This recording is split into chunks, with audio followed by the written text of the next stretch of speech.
Thank you for tuning into our Tech Talk, producing during the era of COVID-19. My name is Jackie Pritz. My pronouns are she, her, hers, and I am the operations manager of DanceATL. DanceATL is a nonprofit dance service organization based in Atlanta, Georgia. DanceATL nurtures and promotes dance as a vibrant part of Atlanta's arts ecosystem. We connect artists to resources, grow and engage audiences in the city, and support the full range of the industry by cultivating an awareness and appreciation of dance that is sustainable and expansive. Before we continue, I want to begin acknowledging that we are on the traditional, ancestral, unceded territory of Lower Muskogee Creek and Eastern Board of Cherokee Peoples. We would also like to acknowledge our intersectionality and honor members of the disability, LGBTQ, Indigenous, Black, and Brown communities vulnerable to violence who have been disproportionately affected by the COVID-19 pandemic. And to support a full creative life for all, DanceATL commits to championing policies and practices that empower a just, inclusive, equitable community. This event is going to be recorded for DanceATL members to watch at a later time, so you're welcome to turn off your camera. And we will also release a PDF checklist for best practices for producing outdoor events when the recording comes out. That's it from me. I'm going to pass it to Scott. Thank you, Jackie. Hello, everyone. Welcome, welcome. Thank you so much for joining us tonight. My name is Scott Wheet. My pronouns are he, him, his. And I am a freelance artist, a producer, and I also am the production manager for Core Dance. And I've been on the production committee with DanceATL since 2020. This topic came up for us a few times. Obviously, COVID-19 is still a crazy issue, and the past year has been really challenging for artists and for our industry. And I felt like over the course of that time, I was watching friends and colleagues and community members kind of be really resilient and brave and push through a lot of the challenges and continue to create opportunities for live performance, art making, and festivals or small productions.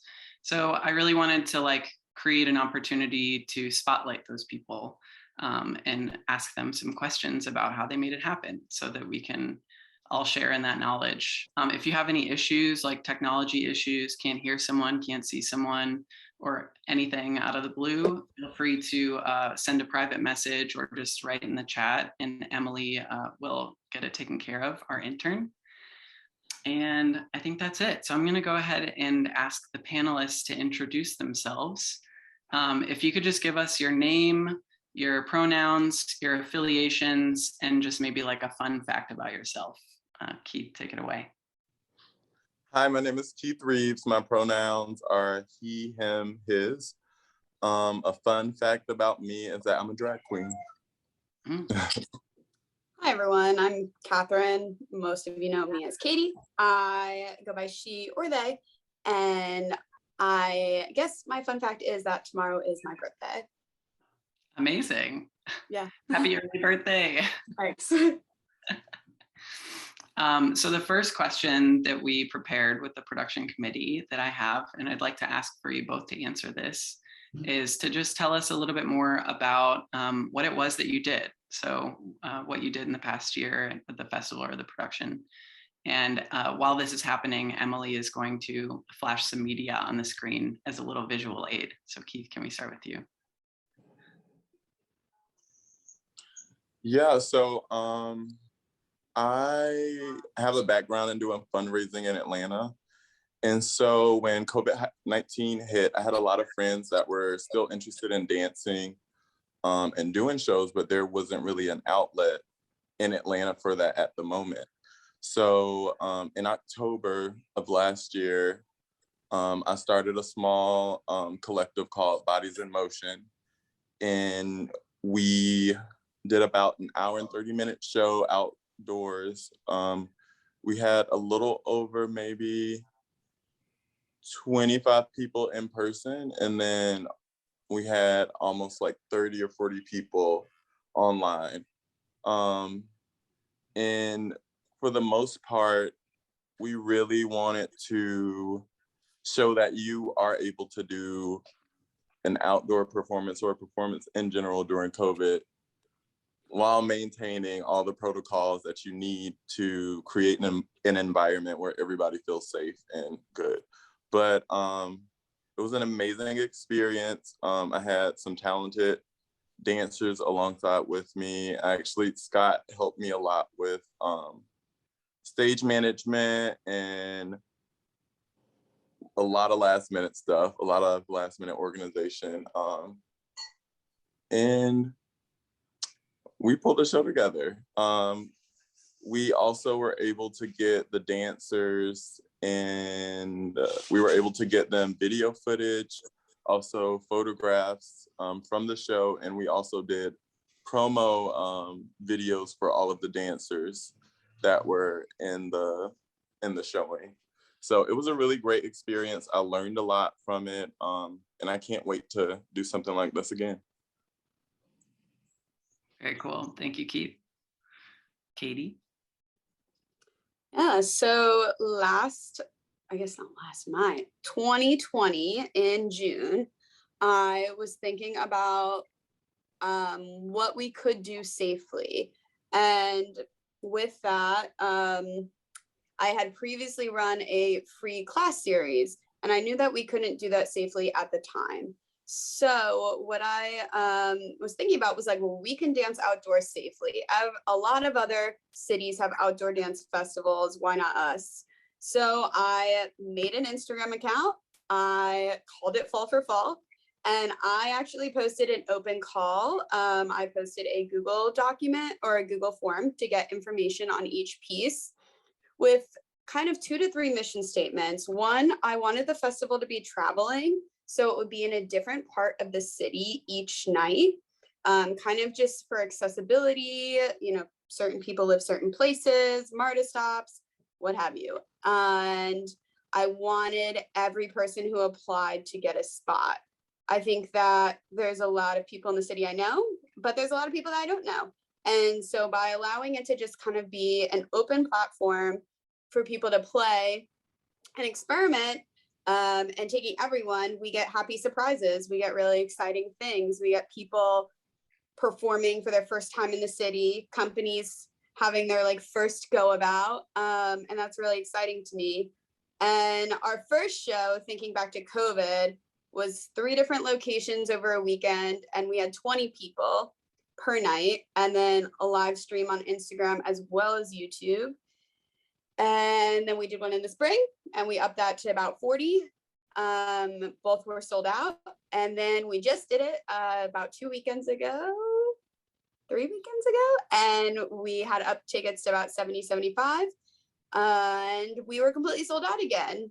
I do a tiered ticketing system, so I also want it to be accessible in ticket sales. So the lowest is $10, $15 is VIP, you get a glass of wine, and all of the proceeds go back to the artist. So I divide by the amount of choreographers that we get, and I send it back. This has been a community thing though, because the Marley's been donated, the floor's been donated. I've picked up chairs in my Subaru Forester. I've kind of done it all. The spaces have been donated. So a lot of people in this group even I could like thank for their help. But I don't see us stopping anytime soon. I think it'll be a yearly thing. So. Amazing. Thank you, Katie. I'm loving seeing so many familiar faces in these videos. So the next question that I want to ask both of you is, why live dance? Why was this, the thing that was important enough for you to do it yourself, to get this going, even, without the support of an institution? Or why did you want this so badly? For me personally, I just thought it was necessary to keep pushing the arts in such a vulnerable time. You know what I mean? And also to get other artists working. During that time, I was actually with the Atlanta Ballet full time. So I had, like I said, there were a lot of people that were not doing as well as I was doing during this time. So I wanted to also be able to give back to the Atlanta dance community and give people a chance to create what they want to create, give them a stipend and a decent stipend so that they can do something with it, you know what I mean? And get videos and get photos, things that for me, more so, it was more so for the artists that I was collaborating with, and also for the community. But for me, being able to give artists a space where they're able to create and not have any parameters. They can do whatever they want. That's something that I love, because you never know what you're gonna get with that. You know, sometimes we go into situations where people have set things that they have to do, or set a set syllabus that they have to check off. Like, I wanted this to be like a complete, open, fun experience for the dancers that I was working with, so that they can literally do whatever they wanted to do, like however they were feeling, or however they were feeling in COVID. I just wanted that to be expressed. And it did take a lot. It took a village to get that going. I know Atlanta Ballet gave me a few things to use. Core Dance gave me a few things to use. I had to get a U-Haul and drive all the way to LaGrange, Georgia, and pick up chairs and tables and so many other things. So like, this was like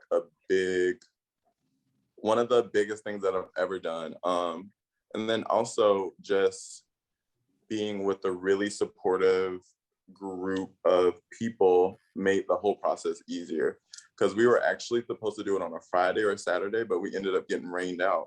So we had to figure out, how do we move all these tickets, move all these people, let everybody know who needs their money back. All of these things we had to figure out.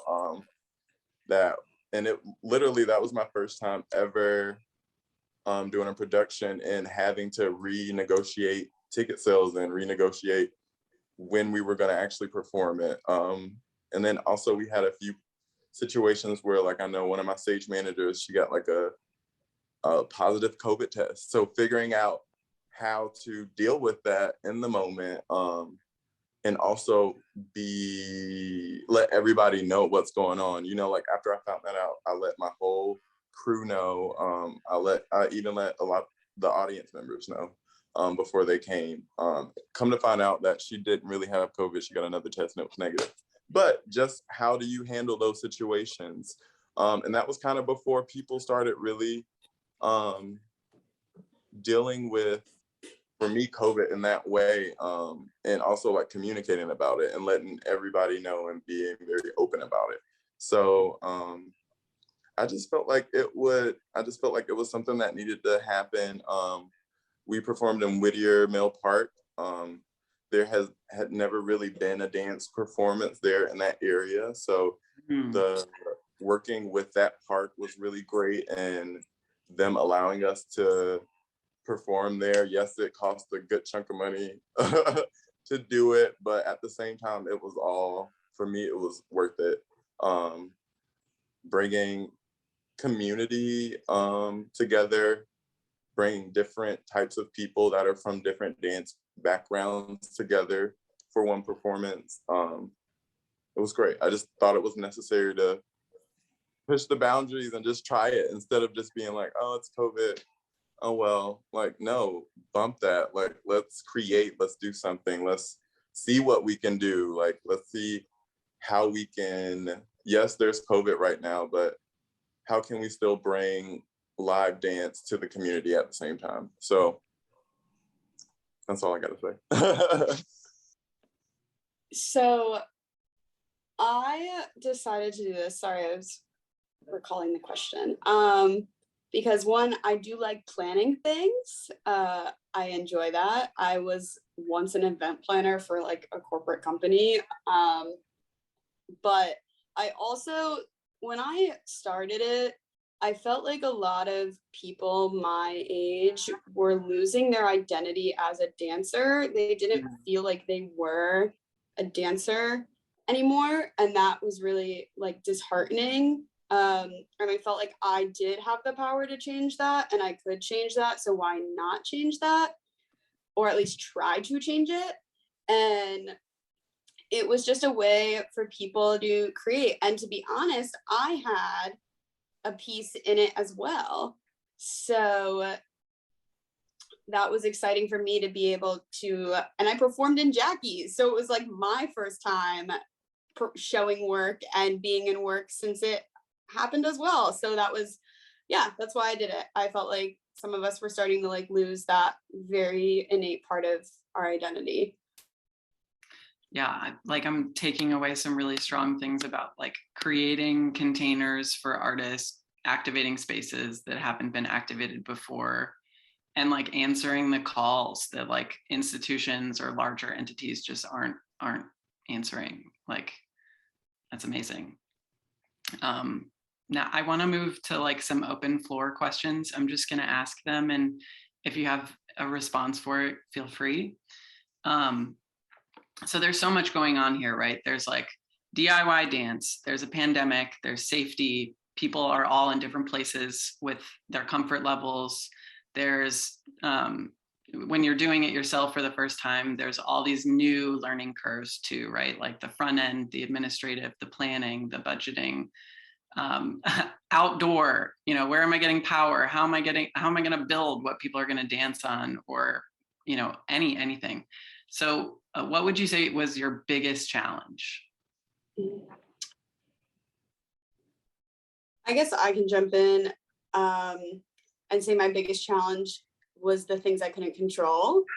Like I had 2 speakers for every single show in case one of the speakers didn't work.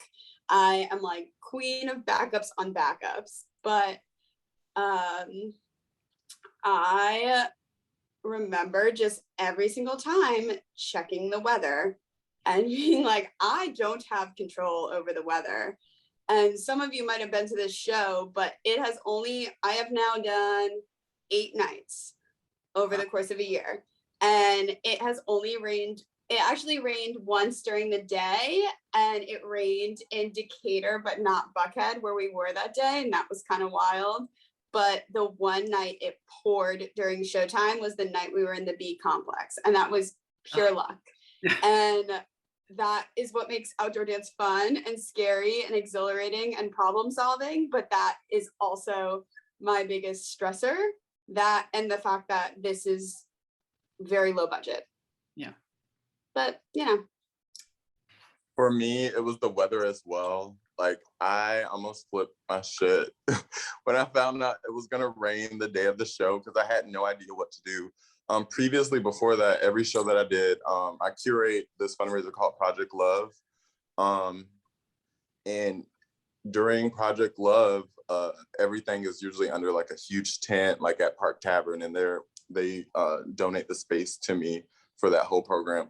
So this time I didn't have like the tents, all these big tents and all of this help.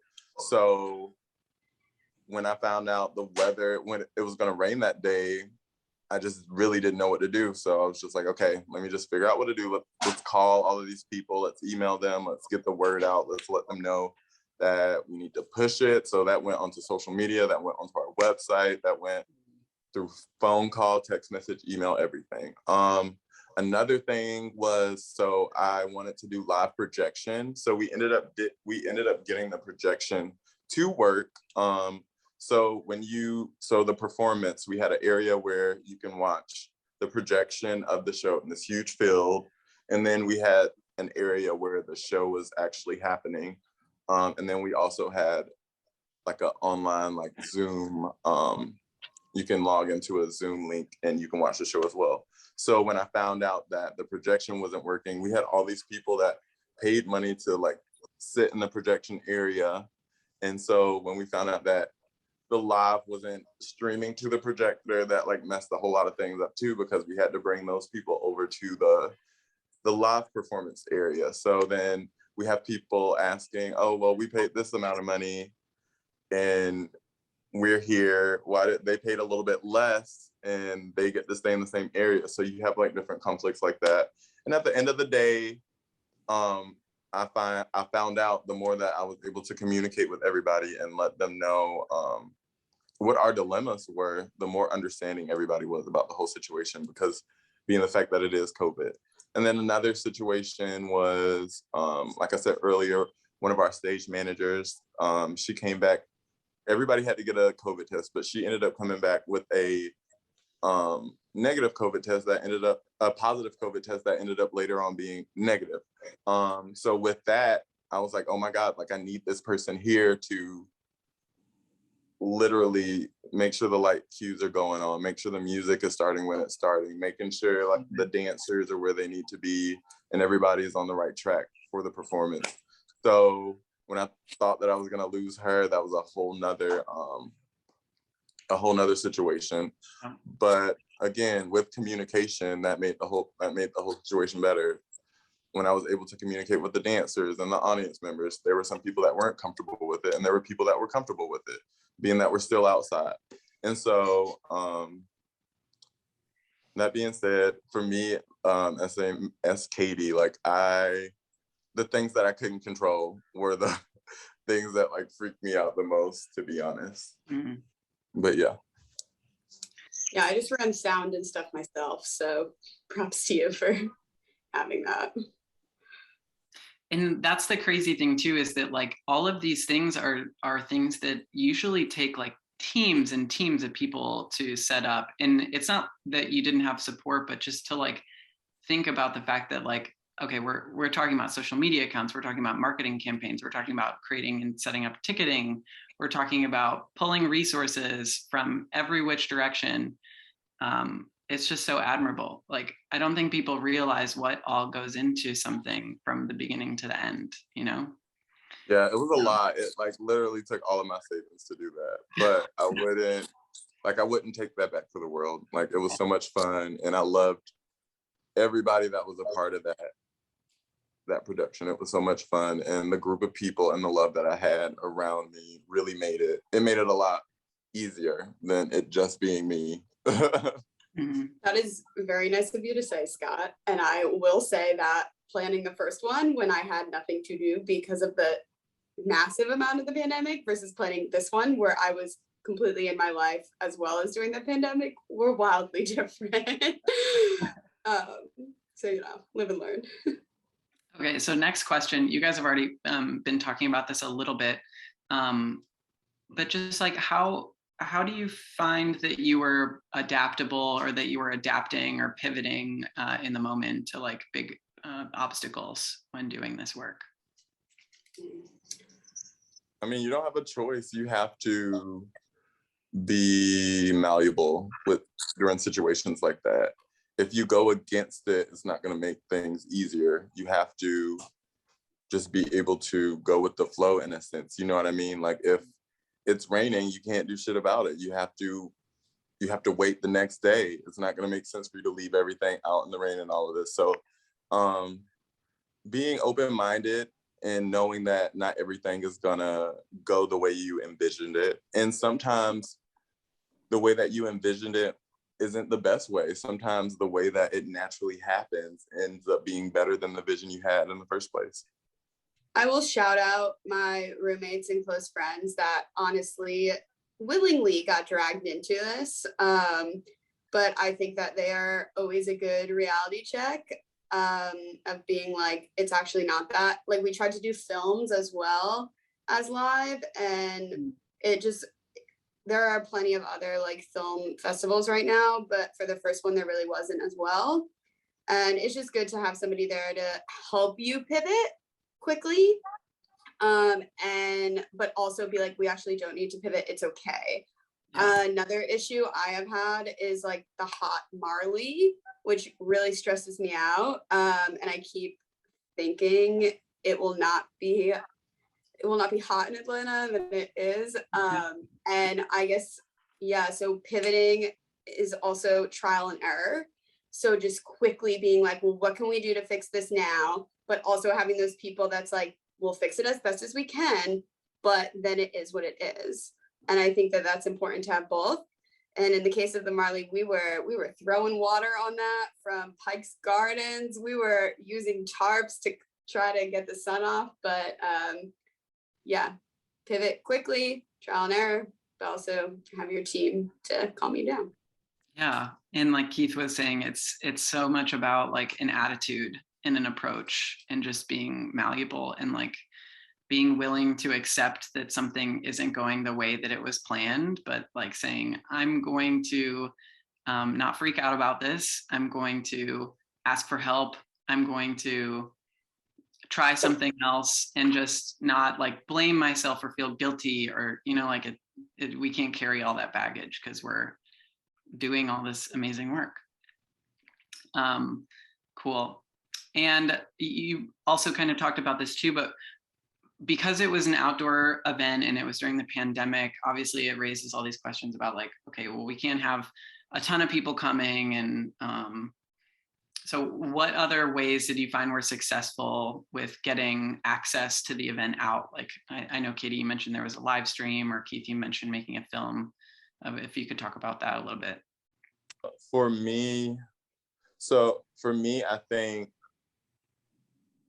getting it out there, that's why I wanted to work on, when I figured out who my dancers were. At first, I wanted this whole idea of Atlanta ballet dancers and outside community contemporary dancers, and just in the Atlanta dance scene, different dancers that are freelancers, like bringing all of us together and putting on a show. So that was the first idea. So once I found out that Atlanta ballet dancers couldn't even perform in it, and I couldn't even perform in the show as well because of my contract with Atlanta Ballet. So that was a whole nother thing I had to figure out and navigate. As far as like getting it out there, what I wanted to do was, my first plan was, let me get like I do photography and I do cinematography and I have a drone and all this other stuff. So my first thing was, let me get photographs of all of these gorgeous dancers. So we met up at Whittier Mill Park. I got photos of all of them. We did some drone shots of them improvising. Some things were set choreography, some things weren't. So now that you have all of this footage can also go to the dancers, because these dancers always need photos. These dancers always need video footage. So that was a whole nother thing. And then also, let's take this video footage and these photos, let's create an Instagram page, let's blast it out on the Instagram page.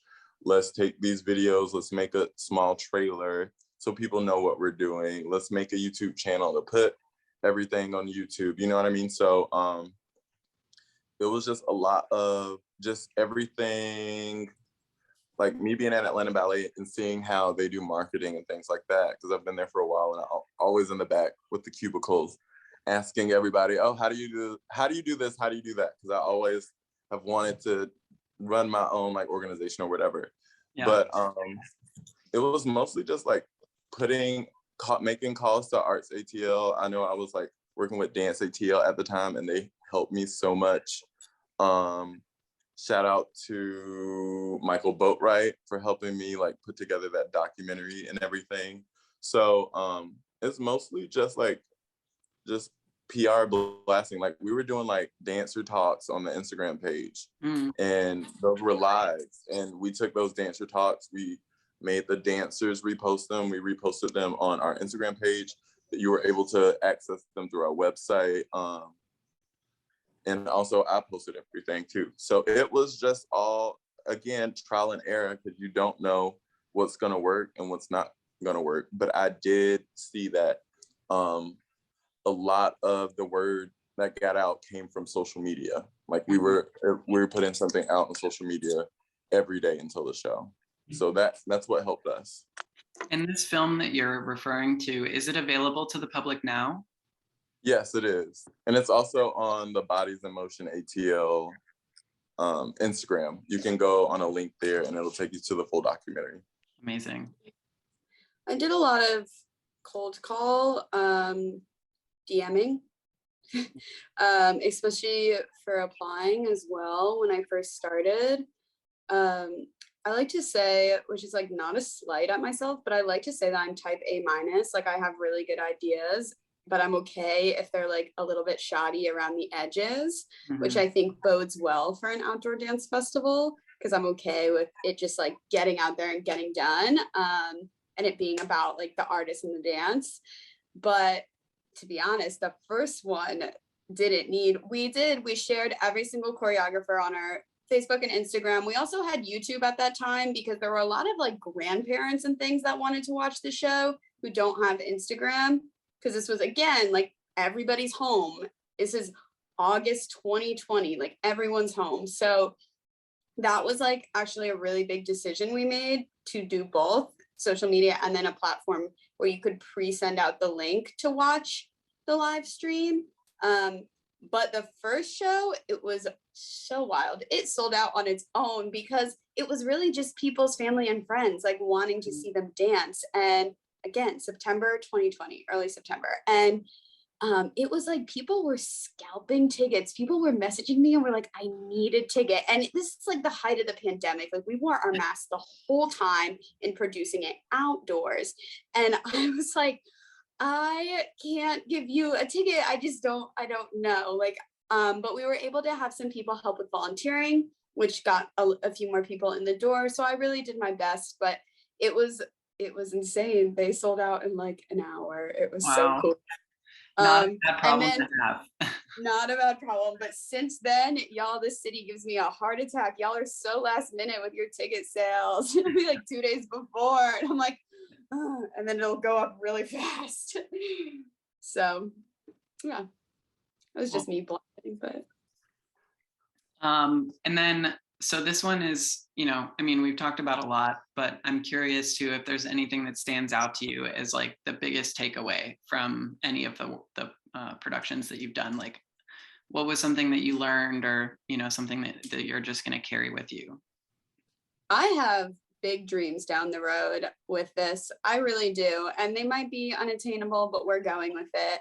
Atlanta needs an outdoor festival. There's no other outdoor festival in the Southeast. And I'm okay with the work that goes into that to make that a permanent fixture.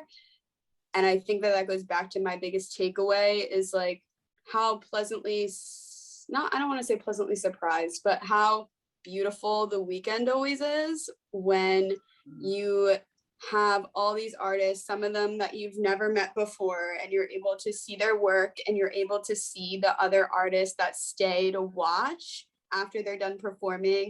And there's like a whole cohort of them in the back, and the sun is setting, and like passerby stop. And I just think there's a place for this. I think there is. I just need a plot of land, but we'll get there. We'll get there. I feel like my biggest takeaway from this is that you can't do it alone. As much as you want to, as much as you try to, you really can't do it alone. You always need a great team behind you to have your back and let you know that things like you can do this. Me as well, like I see Bodies in Motion like turning into like a small collective with many different colors of the rainbow. And I'm really excited about that. But my biggest takeaway is that you can't do it alone, for me personally, because I'm so stubborn and like I like to do things by myself for the most part. But then like at the end of the day, like realistically, we all need like a little bit of help from a friend. So that's my biggest takeaway from it. Yeah, help is super important. And it actually brings me into what I want to ask next, which is like funding. How do we do this? How do you approach taking on something so large? And I mean, Keith, you mentioned earlier that you spent money on this, and Katie, I can only imagine that you did as well. But how are we at this level, like doing DIY production or helping friends and colleagues or just setting something up in the park? Like, how are we approaching the funding model that exists and saying like, this isn't working, we need to get funds down to our level, and or what resource sharing, or who are we reaching out to? Like, how are you making it happen? I mean, these are definitely questions I asked myself. I actually have spent very little on this festival besides buckets of time, due to the community aspect of the donations and partnering. This last one, I partnered with the neighborhood ballet, who I've taught at. I have a wonderful relationship with, and they were able to help me with things that I couldn't do because I live out of state. And that fronted a few costs. As ticket sales go up, like clearly we can fit 70, 75. So maybe our funding model, because grand scheme, the funding model in Atlanta needs to change. I, as one person, am going to keep applying to grants, but it is what it is. But maybe the funding model for this is like, how many people can we get to turn out for like these amazing independent artists, and but keeping the ticket cost accessible but we always have donation bins around. I have posters with like my Venmo info, and people who can donate. And so that's not a perfect solution, and I'm open to hearing anyone's thoughts on that. But that's just kind of like looking at what is realistic in the city of Atlanta right now, and trying to like meet it where it is, while hoping for like future change at like a policy level. For this particular production, I made a GoFundMe for Bodies in Motion, but a lot of it did come out of my own paycheck, and then a lot of things were borrowed. As far as lighting, as far as like everything you need for tech. We didn't end up using Marley. Everything was everybody wore sneakers.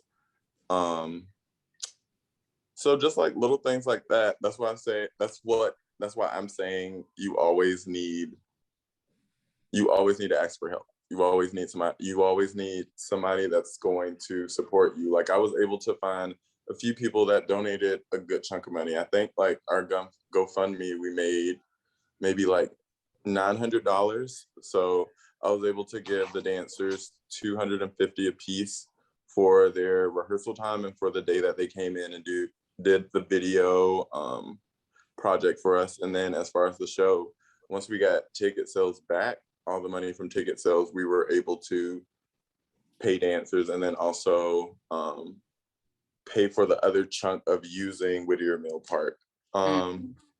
So, I mean, I've gotten into grants a little bit, but not for this particular production. But yeah, we'll see how that goes. But me, as an artist, I'm still figuring that out as well. So if anybody has any tips, let me know. It makes me wish that we could like create some sort of collective for just talking about like crowdfunding, grant applications, knocking on the doors of foundations and begging them to remodel the way that they distribute funds so that there is more to more people and not like a lot to one person, something like that. Yeah, and an advocacy group. I'm not good at crowdfunding. I'm not, and I know it's something I will eventually need to work on. But I was like, all right, maybe I need a 501c3 so I can apply to like big name grants. 501c3s cost a lot of money. Like, like how is that fair? Isn't that funny? It costs money to be a nonprofit. Yeah, you really gotta love the arts, man, to do this. Yeah. All right, so we have like 5 more minutes before I want to open this up to anyone who's watching and do a more open Q&A. But the last question that I wanted to ask y'all was, what's up? What's next? Like, what are y'all planning for the future, if you're planning anything? Up next, I have actually the Underground Atlanta has been really helpful and supportive of me during this time. So I've been doing a few solo shows there already for they have like openings at the Underground every Thursday and Friday. I know the Bansky exhibit is there right now, and I did an opening for that too. But they have been very receptive towards me. So we'll be doing a few shows there. Coming up, we have one in December. I have one in December, and then I have one in February, which is going to include more artists other than me. But I really want to turn Bodies in Motion into a collective, more so like a queer collective. Just really pushing it. Like I want trans dancers, I want Black dancers, I want Asian dancers, I want everybody. I want different body types, different abled bodies as well. Just really pushing what Bodies in Motion is, because I feel like dance should be accessible to everybody, and I feel like everybody should be seen in dance. So I really want to create a space where younger dancers can see themselves, especially in the day and age that we're growing up now, where we have more people identifying as trans, non-binary, and just different things like that. I feel like it's very important to show that, and to show that no matter where you come from, no matter what your sexuality, your demographic, whatever, you can still dance, you can do whatever you want to do in life. You know what I mean? Mm-hmm. So hopefully I can really turn Bodies in Motion into this cool collective that I think it can be. So that's what my future has for that. My like personal future, I live in New York, so making waves. Anybody knows anyone, feel free to connect me. I've kind of got involved with like 2 small projects, and at one of the small projects I was talking to somebody who has like a studio space, and she kind of offered it if I wanted to do a festival there, which is a really cool thought, which made me think further about like, can I take this on the road and organize a like collective festival in a lot of different places, rural places, urban places. So kind of mulling that over with that offer that I got last weekend. It's like a studio in North Jersey. It's like got black box theater. It's cool. It has a parking lot theater. So there will be a festival next fall in Atlanta. Got to keep coming back. And yeah, in my personal life, I'm also studying developmental psychology, which I don't talk about a lot. And I'm excited to bring that into like the dance world as well, just with like new intel on the brain and how the brain works. Cool. Happy to hear that you're coming back to Atlanta. I know, can't stay away. Cool. So I'm gonna shift gears here, and I'm gonna open this up to anyone who's watching. Feel free to turn your cameras on or to type questions in the chat. You can use the raise hand feature, or if you're feeling shy, feel free to send me a private message too. I can announce it anonymously. It looks like we got a couple here since I last left.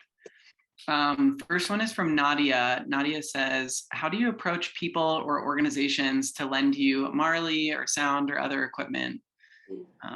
A closed mouth does not get fed. You just have to ask. And the most someone can say is no. So for me, it was literally just messaging everybody that I knew with speakers, Marley, lights, that means core dance, that means T-Lang, that means Terminus, that means Atlanta Ballet, putting my hands out there and reaching out there and seeing what I can possibly get for free or what I can rent. So for me, another, just communicating with different people about what you need. And then also just like posting about it, and you never know who knows certain people that can help you out, you know what I mean? So for me, especially doing stuff like that, I would say if you want to do a show, don't forget, before you like spend that 500, 600, 700, whatever you're about to spend, don't forget to reach out to those different organizations and the city, because you never know who can actually help you with things. Yeah, Keith makes a really good point. I feel like the more, I do believe like 2 heads are better than 1, and the more I vocalize things that I'm curious about, like in a question, like how do I make this floor better? Not insulting the floor that I used in the spring, but just how do I keep making it better? The more you talk that through with people, the more ideas that they have, the more connections that they have, and the better progress we can make. I also, since I left my college, which was in 2018, I've like really worked hard to like be a member of this community, and I feel like you have too, Nadia. And because of that, I felt like there were a lot of people that I felt comfortable asking, because I just like, I go to as many shows as I can. Like I try to take everyone's classes. I try to be like a really active, present member. And so then when I wanted to do something to like hopefully help that, I felt okay asking. You know, like putting the ego aside, because the worst they can say is no. And then just kind of being like, hey. Yeah, the city is so small. It's like, it would be a shame if we didn't pull out the address book and literally ask everyone we know, you know. I have another question here from Lexi, who says, as we approach a time where we're able to have events indoors again, what aspects of these like outdoor events would you carry with you to any kind of like indoor event planning?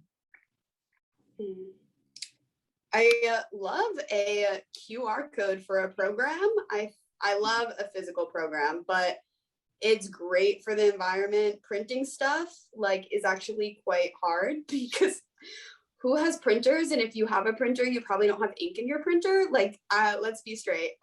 So very small, but I think like a QR code is just like the wave of the future. Scannable. Same for me. We used a lot of QR codes for Bodies in Motion, and that was our saving grace. Especially, we took a few of the QR codes and put them around Atlanta so people can go straight to our Instagram or website. So I think going into the future, definitely QR codes. And I don't know, I still want to play with this outdoor idea. I'm trying to stay away from the proscenium for a while. Like there's something more exciting about putting dance in different spaces, whether that be outdoors, in a parking lot, in a park, or on a parking deck. There's so many different places we can take dance. So for me, I don't know if I want to go back to the proscenium. Like I like the outdoor, I like the open concept idea right now. Yeah, Fall for Fall will always stay outdoors. I also would like to say that I've been talking to this with a few people, and I also think that there's merit in like a simpler festival model, but then proceeds go to the artists versus saying like, well, we have lights, we can get you press. Like, no offense to that, but like that's not getting the money into the artist's hands, into the choreographer's hands. And I think that if we do go back indoors, we need to keep this model of how do we like simplify costs so we can get money into the artist's hands. At least that's something like that I think is really important. Not everyone does, and that's okay. But yeah, if it means not renting like $5,000 worth of gear to make something a little bit more special and technical, but that money can then go into the hands of the people who are actually on the stage, you know, that's a win for everyone. Interesting. Any more questions from our audience? Do not miss this opportunity to ask these wonderful humans what is burning on your mind. I have a question. Keith, I was wondering if you could go a little bit deeper into what you were saying about performances outside of the proscenium being intriguing for you, and maybe a little bit more about why you're intrigued by that. For me, I feel like there's something there that we can, so there's a company called Sleep No More in New York City, and then there's another company called Chunky Move in Australia, I believe.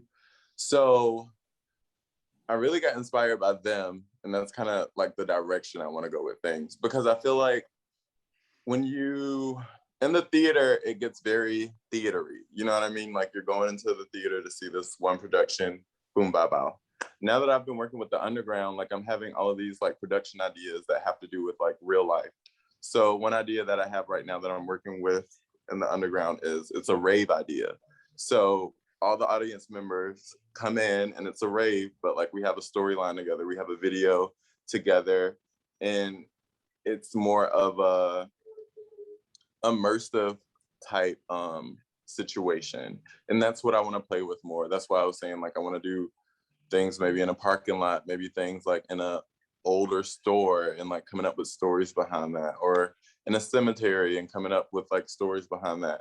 I just feel like there's more freedom in a sense too sometimes with that. But I don't necessarily, as far as like a clear vision of what that entails for like a specific future, I don't really know that right now. But as far as like taking things out of a theater and putting them in the streets, I feel like there's something more accessible and something a little bit more genuine and relatable. That's all. I have another one, but if someone wants to go, okay, I'll just go. I was really curious when the pandemic started, because I was already getting the suspicion, like ever since like platforms like Netflix and Hulu have become, like streaming services have become extremely much more common, and less people are going to movie theaters, and more people are spending time on screens just kind of like in their own homes, and like it's becoming more isolated. And I don't know, maybe not isolated, but it's a good thing for some, in some sense, but I'm rambling. I was curious as to whether when the pandemic hit, if dance was going to become like purely on film, or like if dance film was going to continue to just like, keep expanding at the rate that it already is. And I just like, I guess, what are your thoughts, like both of your thoughts on dance for film versus live performance, and like the expansion of both of those and the differences between the two, perhaps? Yeah, I'm grateful for Dance for Film because I actually streamed a fair amount of companies that I probably won't be able to see on person due to distance. And that was a large part of the beginning of my pandemic, looking back, because I just wanted to like see art and be inspired by art and look at different body patterning. And I think some dance films are really, really cool. I do think it requires a level of equipment that I don't have and my like close network doesn't have. And I just so love like going to shows is part of my social life. Because it's a part. I'm not like a crazy going out human. So going to a show and then going to dinner is like a prime night for me. So I really wanted to bring that back as well, just because I do think they're different, but I think they intersect nicely, and I'm happy that there's both. I'm happy that there are platforms now for dance films, like festivals geared towards that, because I'm just really into kind of exposure and being able, accessibility, like, yeah. For me, at first I was like, oh my God, I love dance film, because I like ended up investing into a drone and a camera and everything. I was like, okay, let's go. Let's get these movies out. Let's get this going. So I really did love it for a hot second. But then like, there's just something about live performance that takes you to like another space, and just being there and being in front of the dancers, and like not only being there with the storyline and what their emotion or whatever they're trying to project, but also being there and seeing the dancer be physical in that moment. That's what a lot of people go see. Like a lot of other people that aren't dancers, a lot of people go see dance because of that, and just because of the art form and like seeing that in person, you know what I mean? So I don't feel like there should be an either or. I do feel like COVID has put dance films more so on the map, because we weren't really focused on that before. And it almost felt like, in a way, that everything else in the arts was progressing in that way, other than dance. You know what I mean? Now we see more dancers with YouTube channels and that are posting dance films on YouTube channels. We see different dance companies that are making it accessible for people who, like, I have friends that their parents live in Brazil. So their parents aren't going to ever be able to come and see them perform like on stage. That's so expensive for them. You know what I mean? So being able to have dance films on hand as a company, that's so important, because you have so many people that are in different countries and everything. And if you don't have enough money to do a tour, that's the smartest thing to do. You know what I mean? To really push your dance films and really push videos, so that you get your name out there, not only in America, but in different countries. So like, it takes you from just being stationary in, say like you're performing in Atlanta. It takes you just from being in Atlanta to global, you know what I mean? So I feel like dance films are important, and I feel like it's really going to evolve the more we work on it and the more we work with it. But I don't feel like dance films should replace live art. I love live art too much, you know what I mean? But that's all I got to say about it. Okay, I know we're running out of time, but I'm going to ask 2 more questions, and that's going to be it. One is really brief. So this one was, do you have a favorite piece of work or like an event that you've seen during the pandemic? I saw, and I don't know how to pronounce it. It's Alejandro Curardo, maybe, in New York. Yes, 3 weeks ago, and it was one of the best things I have seen in my life. It was so creative, and the dancers were so good. And that's not necessarily the pandemic, but we're still in a pandemic. Yeah, it was cool. My favorite thing that I saw during the pandemic was this company called Bandaloop. I actually got to work with them because of this company. I worked for Capizio. I had to go shoot them for Capizio. So like I got to get up and close and personal with them and see what, like this company, they perform like literally on the side of a wall. Like they look like a whole bunch of superheroes dancing, which is really cool. And all of them come from different dance backgrounds, but they're literally like hanging from like the side of the wall, and like they have all of this set choreography and everything. And they were literally here they were here last month, I think, in Atlanta, and they performed on the side of, you know where the Kroger is on the Beltline? Yeah, whatever. But on the side of that building, like they did a whole show like on these ropes, just running. Like it almost looked like an action film almost. But what I loved about that was that you had so many people walking down the Beltline, and they were like gasping because nobody had ever seen anything like that. And that's what accessibility is. You know what I mean? Accessibility isn't only having cheap tickets. Accessibility isn't only like putting things in a certain neighborhood. Accessibility is also changing people's perspective of what dance can be, so that they're intrigued and they want to know more about dance. So seeing that show, there were people there, they were like, oh my God, I love this company. They're not here. But what other dance companies are here? You know what I mean? Even though they don't dance on the side of the wall, but what else is there here? And those people would have never got intrigued with that if they would not have seen, you know what I mean, these gorgeous dancers just like hanging from the side of a wall, like on a rope, and like performing their hearts out. You know what I mean? So that was like my favorite thing that I've seen. I would love to know the analytics on dance in Atlanta, like how often it was Googled after that performance. And then one more, this one was from Rabia, if I'm pronouncing that correctly, who's asking Katie if you could clarify what you were meaning by dancers losing their identities in the beginning of COVID. Yeah, I was talking to a lot of people that I'm close with, but also choreographers that had submitted work that I wasn't as close to, but knew from just being in the city. And we were kind of talking. So in September of 2020, most of us had not been rehearsing for anything or creating anything. If we were teaching, it was on Zoom. I was teaching in a park that summer, but no one was really back in the studio yet-ish. We were starting to get there.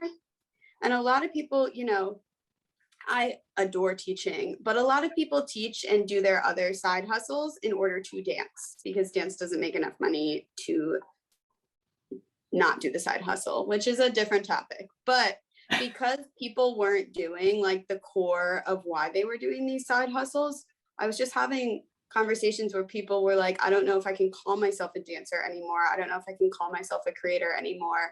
And it was really emotional. And we had like a really nice moment after the Saturday show, which was up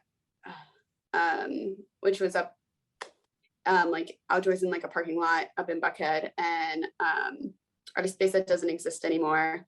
And what? Active space. Active space. Thank you. And we were just having this like really meaningful conversation on like, how do we label ourselves as, or not label, but how do we like feel this in our soul if we're not doing it? And like, that's why, thank God, we found a way to do it safely, because seeing people that I care about like lose that or feel like they didn't deserve to call themselves that is like very heartbreaking. And I'm just grateful that like we were able to do things, like all of us, and do it safely.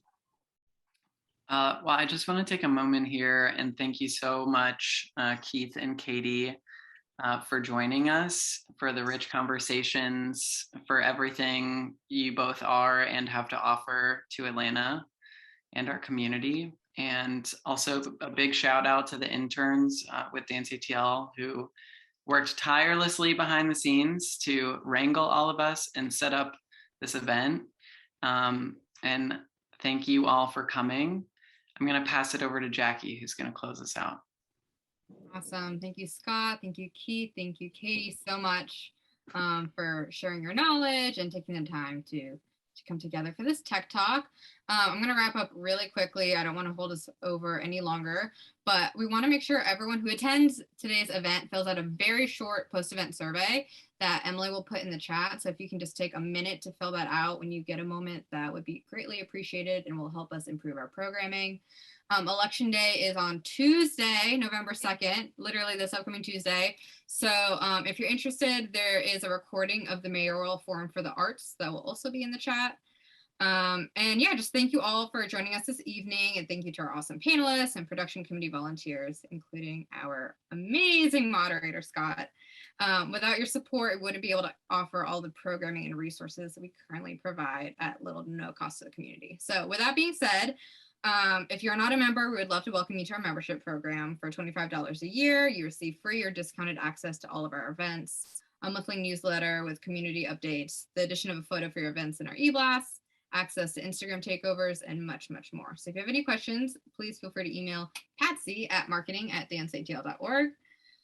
We are working on a 2021 project applause board, so we just want to give a round of applause for all the work that the Atlanta dance community has been doing, large or small. So if you would like to shout out just the work you've been doing or someone else has been doing, please fill out our applause board Google form and we will showcase at the end of this year. And lastly, just keep an eye out for our latest issue of Promenade that's coming out next month. And yeah, thank you all. I hope you enjoyed tonight's event.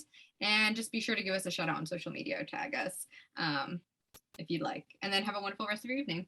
Thank you. Yay. Hey, this was fun. Thank you. Amazing. Bye, Thank you everyone. so much. Bye.